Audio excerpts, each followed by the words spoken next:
Kita sambil santai aja tapi fokus ya. Santai tapi fokus. Assalamualaikum warahmatullahi wabarakatuh. Waalaikumsalam warahmatullahi wabarakatuh. Alhamdulillahilladzi anzala al-furqana 'ala 'abdihi liyakuna lil 'alamin nadhira. Wassalatu 'ala man ja'alahu syahidan wa mubasysyiran wa nadhira. وداعيا إلى الله بإذنه وسراجا منيرا أشهد أن لا إله إلا الله وحده لا شريك له وأشهد أن محمدا عبده ورسوله لا نبي بعده اللهم صل وسلم وبارك على نبينا محمد وعلى آله وصحبه أجمعين يا أيها الذين آمنوا اتقوا الله حق تقاته ولا تموتن إلا وأنتم مسلمون يا أيها الناس اتقوا ربكم الذي خلقكم من نفس واحدة وخلق منها زوجها وبث منهما رجالا كثيرا ونساء واتقوا الله الذي تساءلون به والأرحام إن الله كان عليكم رقيبا.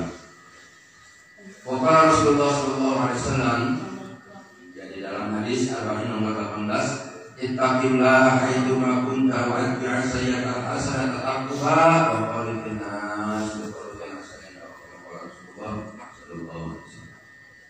yang kamar siapa? Kenapa ini?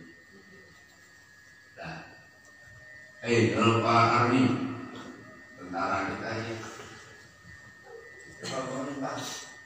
baik, alhamdulillah Alhamdulillah, inilah kalimat pertama yang kita ucapkan pada pagi ini tadi. Betul kan? Panat, kalau sebelum panat itu artinya sholat anak perempuan. Bahwa kalimat yang pertama kali terlontar dari lisan kita pada pagi ini adalah Alhamdulillah. Kita menyebut asma Allah, memuji Allah. Tandanya kita bersyukur kepada Allah. Kita masih diberi kesempatan hidup. Kamu masih hidup, no? Alifino masih hidup kan?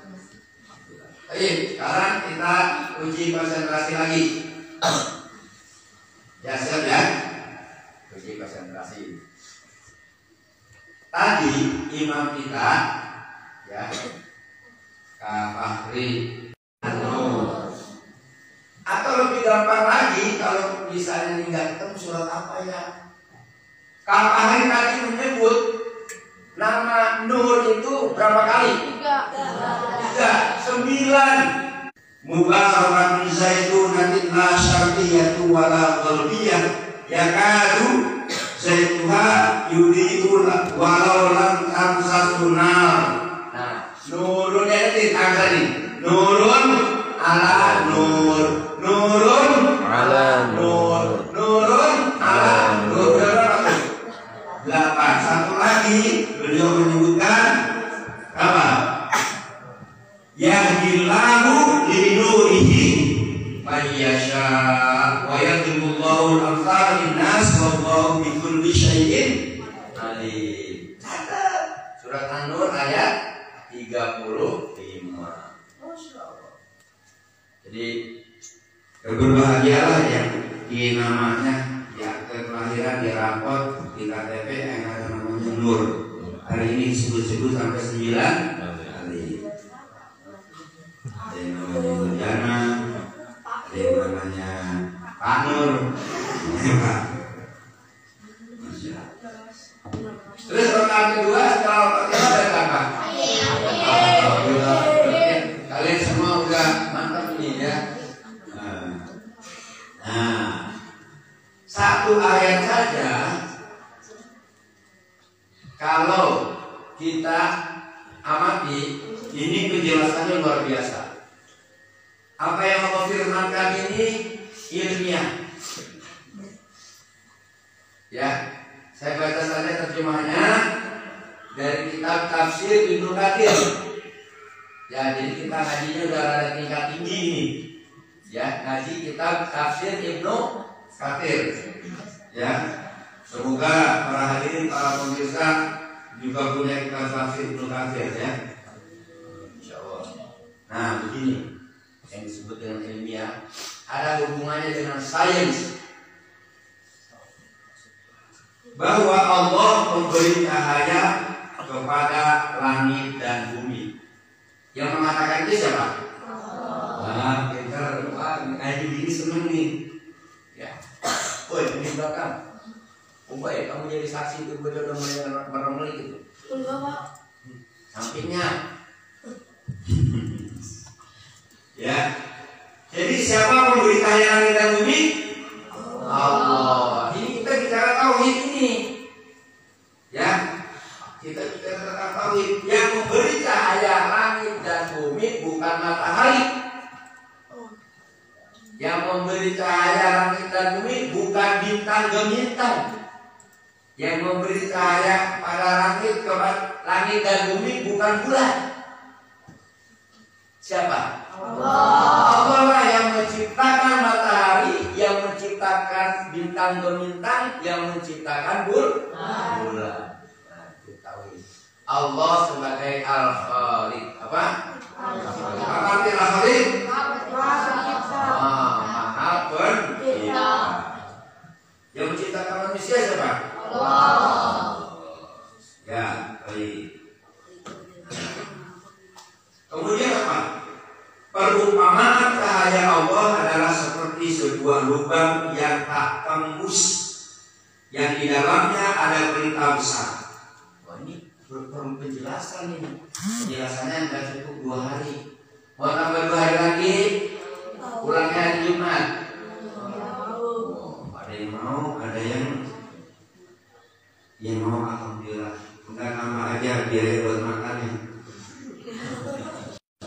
Ayo. Nah, jadi ini butuh penjelasan. Mudah-mudahan memudahkan kepada kita sekalian suatu saat mendapatkan penjelasan. Mohon petunjuk dari Allah. Dan bacalah penjelasan-penjelasannya dari kitab-kitab tafsir. Nah, kemudian apa? Di dalamnya ada pelita yang besar. Pelita itu di dalam kaca. Tahu pelita itu? Pelita itu di dalam kaca seperti bola. Tahu bola kan? Tahu. Siapa yang menciptakan bola? Pinter. Thomas Alva Edison. Apakah Thomas Alva Edison melakukan percobaannya 1 kali terus langsung jadi? Berapa kali? Berapa? Ya. Hampir 1000 kali dicoba. Jadi kalau kalian ngapal baru 3 kali baca, langsung tiba-tiba hafal, itu artinya kurang sabar. Ini Thomas Alva Edison bukan orang Muslim. Ini menciptakan ini nih. Bola bisa nyala terang-terang. Bukan orang Muslim dia. Karena dia bukan orang Muslim, ini pernah terjadi perdebatan. Apakah dia masuk surga atau masuk neraka? Nah, Kanur bikin skripsi tentang tauhid dan mengambil kajian buku keahlian ilahi yang dikarang oleh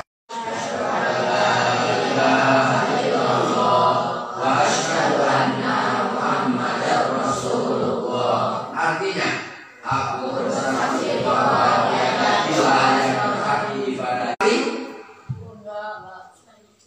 cukupkan kita bersandar sekali saja. Ternyata agama kita ini luar biasa indah. Allah mau menjaga kita agar terus bertauhid kepada Allah, agar menjadi orang Islam. Minimal kita bersyahadat sehari semalam itu berapa kali? Kita tahiyat berapa kali? Coba subuh berapa kali tahiyatnya? 2. 1. Zuhur berapa kali? 2. Asar berapa kali? 2. Udah 5 kan? Maghrib berapa kali?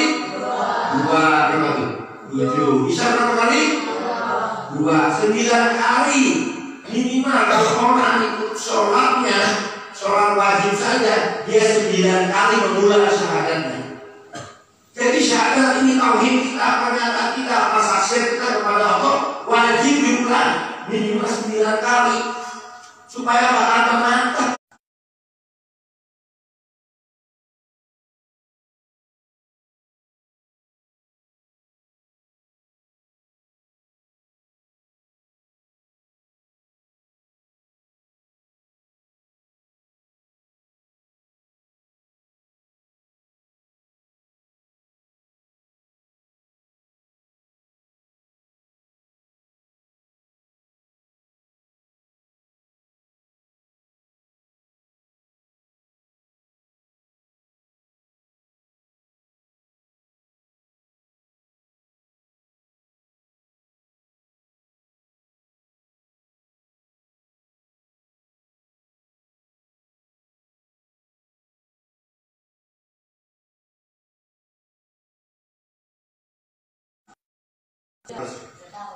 Tahu ya, karena kalian tidak disuruh untuk ngitungnya ngaku, kurang kerjaan. Ya, yang penting menghafal Al-Quran. Yang penting kita jadikan Al-Quran sebagai pedoman hidup, Al-Quran sebagai cahaya. Nur. Ya. Menghafal Al-Quran. Kemudian apa? Allah menyebutkan yang dinyalakan dengan minyak dari pohon yang banyak berkahnya, yaitu pohon Zaitun. Katanya dibaca zaitun. Jadi pohon yang disebut namanya yang ada di sekitar kita itu di dalam Al-Quran ada namanya pohon Zaitun. Pohon apa lagi yang disebut namanya di Al-Quran? Pohon di apa yang baca juga itu kan. Terus pohon apa lagi? Pada umumnya surat An-Nur ayat 35 dengan surat At-Tin. Jadi Al-Quran ini satu kesatuan yang tidak terpisahkan. Mau bicara apapun tentang Al-Quran semuanya nyambung. Begitu. Nah, kita tahu itu. Terus pohon apa lagi yang di dalam Al-Quran? Kurma, betul. Apa lagi? Pohon mangga ada nggak? Hah? Apel ada kan? Apel, anggur, ya. Itulah nama buah. Ya. Baik. Nah, kemudian Allah menjelaskan. Nah, Allah menjelaskan lagi. Dinyalakan dengan minyak dari pohon yang banyak berkahnya, yaitu pohon zaitun yang tumbuh tidak di sebelah timur sesuatu dan tidak di sebelah baratnya, yang minyaknya saja hampir-hampir menerangi walaupun tidak disentuh api. Cahaya di atas cahaya. Berarti berlapis-lapis. Gimana kalimatnya cahaya di atas cahaya? Tadi yang dibaca itu yang dibaca berulang-ulang. Apa? Tadi yang dibaca berulang-ulang sampai 6 kali. Nurun ala nur. Apa? Nurun ala nur. Apa? Nurun ala nur. Rangga, ya. Nah, jadi cahaya di atas cahaya berlapis-lapis. Mudah-mudahan Allah berikan penerang pada hati kalian dan pikiran kalian cahaya dengan cahaya Allah, dengan cahaya Al-Quran. Baik, kita lanjutkan, ya. Allah membimbing kepada cahayanya siapa yang Allah kehendaki. Ya, siapa yang Allah kehendaki. Yahdillahu linurihi may yasha. Ya. Kemudian apa? Dan Allah memperbuat perumpamaan bagi manusia, dan Allah Maha mengetahui segala sesuatu. Nah, ini para ahli tafsir banyak sekali menjelaskan makna tentang nurun ala nur. Termasuk juga hadis tadi. Tidak lengkap kita kalau hanya membaca ayatnya saja tanpa kita baca hadis Rasulullah Shallallahu Alaihi Wasallam. Nah, diriwayatkan oleh Muhammad ibnu Ishaq di dalam kitab As-Sirah disebutkan bahwa Rasulullah Shallallahu Alaihi Wasallam ketika disakiti oleh penduduk. Nah, Sirah nih, kalian sudah belajar. Rasulullah berdakwah di daerah sekitar Mekah. Jaraknya kira-kira 75 km. Dinginnya kayak di puncak. Kalau Mekah situasi panas tetap panas, situasi dingin. Tapi di situasi di tempat ini itu dingin terus. Di situ melimpah buah-buahan, di situ melimpah sayur-sayuran dan gede-gede, dan tanahnya subur banget dan panus karena keajib itu karunia Allah. Itu panas menemukan. Kalau dulu kalian pernah melihat tanah di suatu dataran, kalau tidak salah dekat Himalaya, itu berlapis-lapis berwarna-warni seperti kue pepek. Ya, kue pepek alam. Di Taif itu tanahnya kamu temukan itu berlapis-lapis. Alhamdulillah kalian pernah ke sana. Ya. Nah, itu ada daerah namanya Taif. Nah, penduduk Taif itu ketika Rasulullah dakwah, apakah langsung diterima? Tidak, tapi apa yang disambut atau disambit? Disambit kan? Bukan disambut. Rasulullah disambit. Makanya kita kalau dakwah, kalau cuma dibilangin lebay, kalau dibilang apa, biarin aja, tawakal aja sama Allah. Rasulullah sampai disambit, sampai giginya patah, bahkan dihantam dibunuh. Apakah Rasulullah berhenti dalam berdakwah? Tidak, lanjut terus. Apakah kalian mau berhenti menghafal Al-Quran? Tidak, lanjut terus. Karena kita punya cita-cita dan hafalan Al-Quran yang kita bawa, Allah berikan syafaat syafaat kepada kita sekalian, dan orang tua kalian dimasukkan ke dalam surga oleh Allah dan diberikan mahkota karena kalian menghafal Al-Quran, dan cahaya mahkota itu seterang matahari. Nikmat ya. Baik. Nah, jadi dalam riwayat Rasulullah ketika disakiti oleh penduduk Taif, beliau mengucapkan doa. Nah, ini doa Rasulullah ketika di Taif. Ada kata-kata nurnya lagi ya. A'udzu bi nuri wajhikal ladzi asyraqat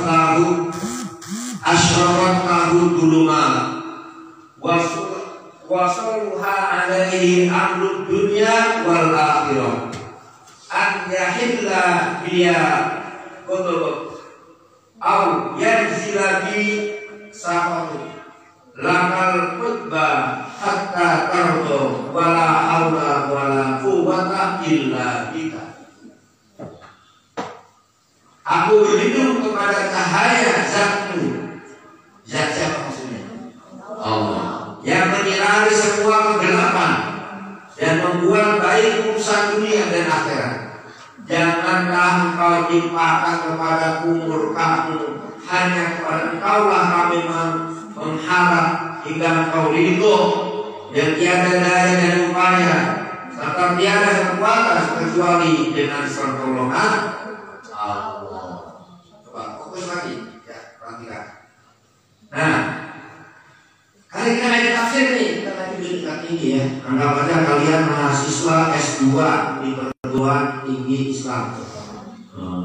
Kan di dalam kitab Shahihain disebutkan dari Ibnu Abbas radhiyallahu anhu bahwa Rasulullah SAW apabila bangun mengerjakan sholatul lailnya, kita semua connect. Apa yang kita lakukan selalu berhubungan di sini. Dari sinilah kita dapatkan hikmah. Saya merasa dekat dengan Rasulullah bersama juga dengan kalian. Karena yang kita lakukan ini semuanya saling berhubungan. Dari ayat Al-Quran, dari sirah Rasulullah, dari hadis yang Rasulullah sebutkan bahwa Rasulullah apabila bangun mengerjakan sholat lainnya, sholat malamnya, beliau mengucapkan doa berikut. Allahumma lakal hamdu. Ayo kita lagi, betul. Allahumma lakal hamdu anta qayyimus samawati wal ardi wa min fihinna. Kok bisa diikuti ini? Hanya karunia dari Allah. Walakal hamdu anta nurus samawati wal ardi wa min fihinna. Inilah doa Nabi. Mungkin ada yang belum pernah baca doa ini. Hari ini Allah berikan kemudahan. Kita bertemu dengan salah satu hadis Nabi. Nabi berdoa tentang cahaya dari Allah Subhanahu wa taala. Ya Allah, Engkau segala puji. Engkau adalah cahaya langit dan bumi serta semua makhluk yang ada pada keduanya. Dan hanya bagi Engkau segala puji. Engkau adalah yang maha mengatur langit dan bumi serta semua makhluk yang ada padanya. Masya Allah. Ya, sedikit lagi ya, 5 menit lagi. Ini satu ayat ini nggak cukup 2 hari dibahas. Jadi saya minta sedikit waktu lagi, walaupun nanti kita harus melanjutkan pada kesempatan yang lain di depan yang lain. Maka nuruni perumpamaan cahaya Allah itu. Nah, mengenai rujukan domir ini ada 2 pendapat. Pendapat yang pertama mengatakan bahwa domir nurihi kembali kepada Allah Subhanahu wa taala. Kalian dalam bahasa Arab pernah baca si domir? Nah, kalau belum nanti mudah-mudahan belajar ya. Sebagai tafsir, sebagai perumpamaan yang menggambarkan hidayah Allah di dalam qalbu orang mukmin. Jadi hidayah Allah sampainya ke otak apa ke hati? Hati. Wah, pintar kalian semua, ya. Domir. Kalau cara gini dulu, Saya dulu banyak sekali baca buku ya, sejak saya SMA itu senang banget baca buku. Ada yang disebut dengan Roshan Fikr, ada yang disebut dengan Roshan Domir. Nah, Roshan Fikr itu adalah orang-orang yang hati pikirannya tercerahkan, cerdas. Dan kemudian ada lagi Roshan Domir, itu orang yang hatinya tercerahkan, bening hatinya. Yang Domir itu bahasanya dari kolbun. Nah, ini bahasanya. Ini penting kita belajar tafsir ya. Nah, jadi domir itu kembali kepada orang mukmin karena tersimpulkan dari konteks ayat. Bentuk lengkapnya ialah perumpamaan cahaya orang mukmin yang di dalam hatinya adalah seperti sebuah lubang yang tak tembus. Maka kolbu orang mukmin yang telah tertanam di dalam keimanan dan Al-Quran yang diterimanya sesuai dengan fitrah dalam dirinya. Ya, ini sesuai dengan fitrah kita, apa yang kita bawa sejak lahir. Fitrah sebagai seorang muslim, seperti yang diungkapkan di dalam ayat lain melalui firman Allah. Nah, ini di dalam surat Hud ayat 17. Afaman kana ala bayyinatin min rabbih wa yatluhu syahidun minhu.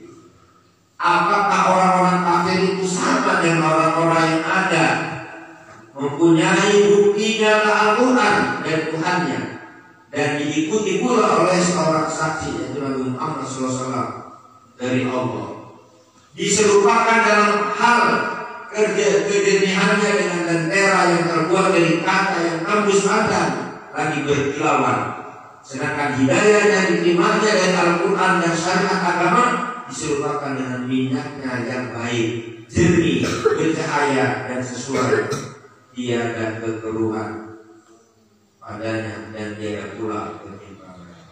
Kemudian kamishkan seperti sebuah lubang yang tak tembus. Fiha misbah yang di dalamnya ada pelita besar. Nah, kalau Al-Aufi telah meriwayatkan dari Ibnu Abbas sehubungan dengan makna firman-Nya, Allah memberi cahaya kepada langit dan bumi. Perumpamaan cahaya Allah adalah seperti sebuah lubang yang tak tembus yang di dalamnya ada pelita besar. Ketika orang-orang Yahudi berkata kepada Nabi Muhammad SAW, bagaimanakah cahaya Allah dapat menembus dari balik langit? Kata siapa? Kata orang ya Yahudi. Maka Allah membuat perumpamaan bagi cahayanya itu melalui firman Allah tadi, ya, bahwa Allah memberi cahaya langit dan bumi. Perumpamaan cahaya Allah adalah seperti sebuah lubang yang tak tembus. Yang dimaksud dengan mishkat, ini ada juga judul mishkat ya. Mishkat apa judulku? Yang dimaksud dengan mishkat ialah lubang yang ada di tembok rumah tetapi tidak tembus, digunakan untuk tempat lentera. Ibnu Abbas mengatakan bahwa ini merupakan perumpamaan yang dibuat oleh Allah untuk menggambarkan kekuatan ketaatan kepadanya. Allah menamakan ketaatan kepadanya sebagai cahaya, kemudian memisahkannya pula dengan jenis-jenis lainnya. Kemudian dari itu Abu Mujahid telah meriwayatkan dari Mujahid bahwa mishkat adalah lubang menurut bahasa Habsyah. Sebagian dari mereka menambahkan bahwa mishkat adalah lubang yang tak tembus. Ya, al-muslahu fi sujajah. Pelita itu di dalam kaca.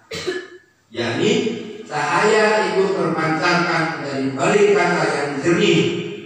Ubay, ada ubay nggak? Ada ubay nggak? Nah, kalau di sini maksudnya Ubay bin Ka'ab. Ubay bin Ka'ab dan yang lainnya bukan hanya, kata yang dia mengatakan, bukan hanya seorang mengatakan bahwa ini merupakan perumpamaan bagi kalbu orang mukmin. As-sujadah annaha kawkabun durri, dan kaca itu seakan-akan bintang yang bercahaya. Ya. Dan kemudian yuqadu syajarah mubarakah, yang dinyalakan dengan minyak dari pohon yang berkah, yang banyak berkahnya. Apa itu? Pohon zaitun. Nah, pintar kalian. Zaitunatin la syarqiyah wala gharbiyah, yaitu pohon zaitun yang tumbuh tidak di sebelah timur sesuatu dan tidak pula di sebelah baratnya. Ya. Oke. Ya, singkat saja, ini panjang sekali penjelasannya. Ini singkat. Ya kan zaituha yuqi walau lam taskunar, yang minyaknya saja hampir-hampir menerangi walaupun tidak disentuh api. Ini kuasa Allah. Nah, menurut Abdurrahman bin Zaid bin Aslam, makna yang dimaksud di dalam minyak itu seakan-akan menyala karena jernih dan cemerlangnya. Nurun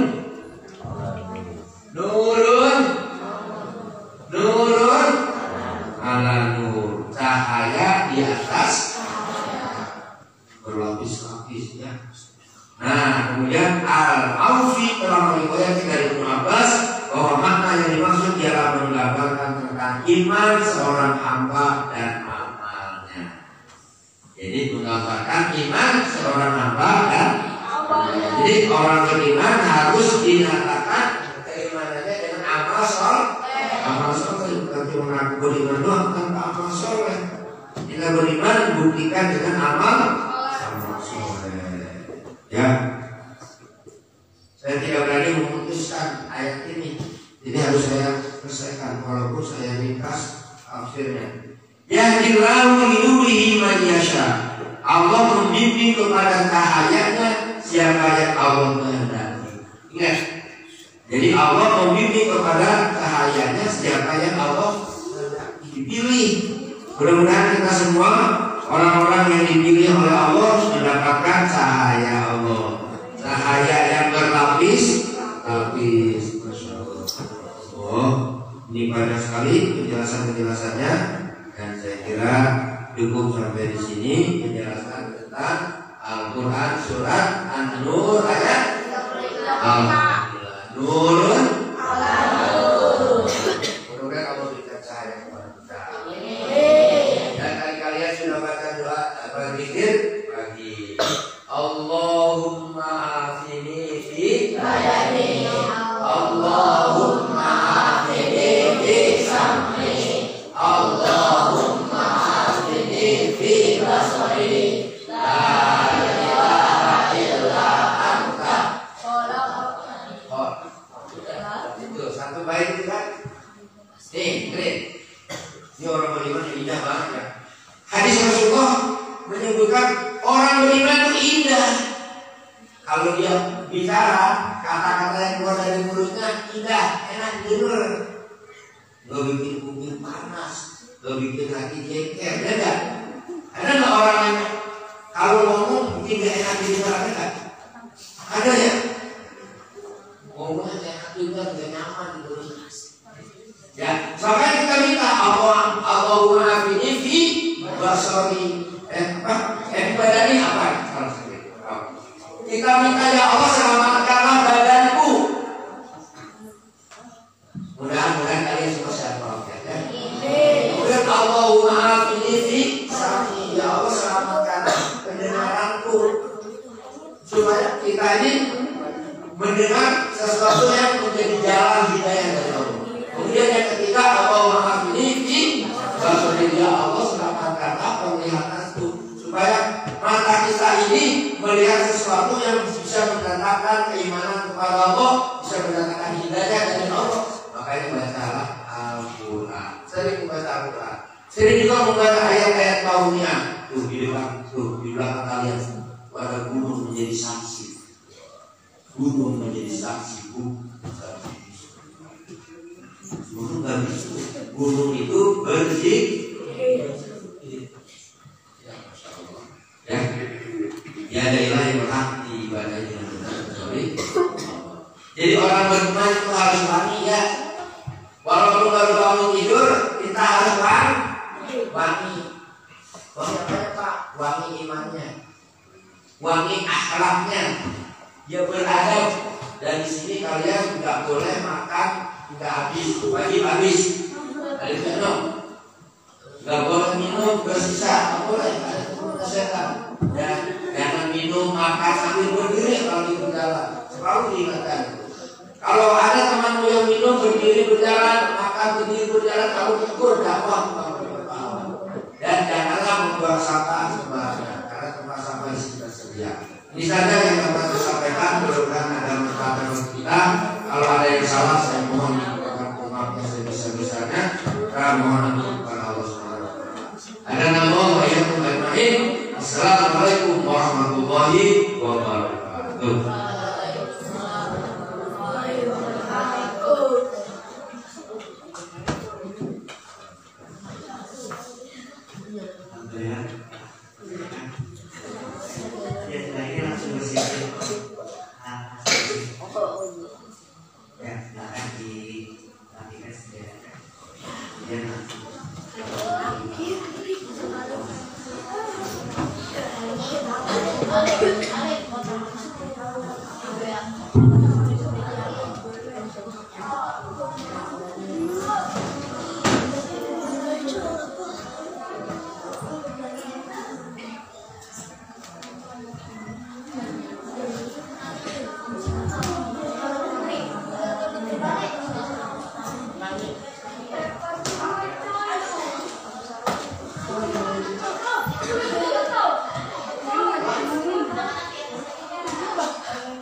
Sabar ya? Ini aja harapannya di atas. Kayak kemarin ini. Kayak kemarin.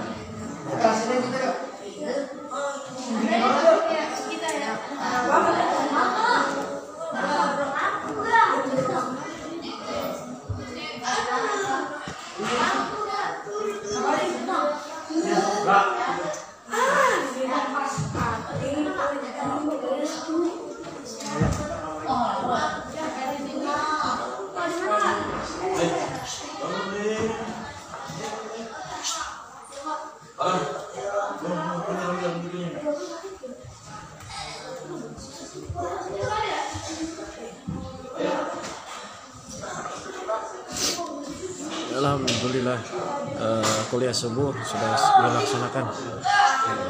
Sekarang kegiatan selanjutnya adalah ada tapi hilang lagi. Halakoh. Tapi bisa direkam itu tadi. Bisa nanti diupload di YouTube. Nah, ini suasana dari lantai 2 Villa Sofia tempat kegiatan murokas. Kita lihat penampakan kita pemandangan Gunung Salak. Nah, ini Gunung Salak. Nah, ini daerah Bogor, Megamendung. Nah, sebelah sana ada Gunung Gede Pangrango kalau nggak salah ya. Tapi tertutupi pohon-pohon jadi tidak terlihat jelas. Oke, nanti kita lanjut lagi kegiatan live streamingnya untuk kegiatan pagi yang lain apabila tidak ada kendala atau yang lainnya. Nah, ini Ubay nih. Iya. Kota Bogor tuh di sebelah. Ya. Iya, sebelah sana. Ada lampu jauh-jauh no. Iya. Ini kondisi dari atas kolam renang. Ini enak tapi adem. Halo. Oke, terima kasih ya sudah menonton. Hari Assalamualaikum warahmatullahi wabarakatuh. Hari terakhir di Bogor.